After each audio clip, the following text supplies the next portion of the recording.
Hello friends, welcome to Indian recipes Tamil. நான் ஒரு hotel master கிட்ட இந்த கேசரி எப்படி செய்கிறதுன்னு கற்றுக்கிட்டேன்.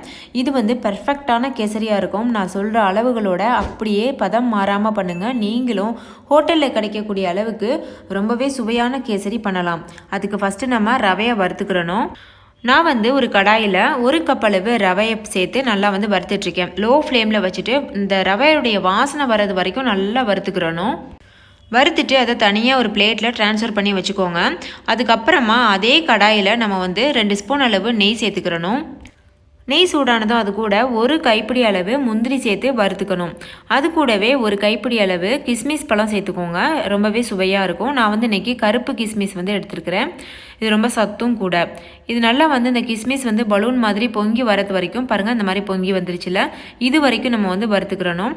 இப்போ இது கூட இந்த கப்பில் நம்ம ரவை அளந்தோமா, இதே கப்பில் 3 கப் அளவு தண்ணி சேர்த்துக்கிறணும். பாருங்கள், நான் 3 கப் அளவு தண்ணி சேர்த்து வச்சுருக்கேன். இது கூடவே நம்ம 2 ஏலக்காயை நசுக்கி சேர்த்துக்கிறலாம்.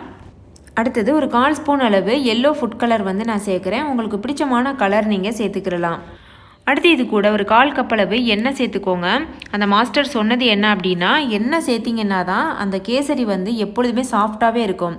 அதுக்கப்புறமா ஒரு 1/4 கப் அளவு நெய் சேர்த்துக்கோங்க. நீங்கள் எண்ணெய் சேர்க்கலை அப்படின்னா கேசரி ஒரு மாதிரி இறுகி கட்டி ஆயிரும். பார்த்தீங்களா, நம்ம வீட்டில் செய்கிற கேசரியெலாம். ஆனால் கடையில் செய்கிறது அப்படியே ஒரு மாதிரி சாஃப்டாகவே இருக்கும். அந்த ரவையெல்லாம் தனித்தனியாக இருக்கும். அதுக்கு காரணம் அவங்க ஒரு 1/4 கப் எண்ணெய் சேர்க்குறது தான். அதுக்கப்புறமா இந்த தண்ணி நல்லா கொதிச்சு வந்துருச்சு.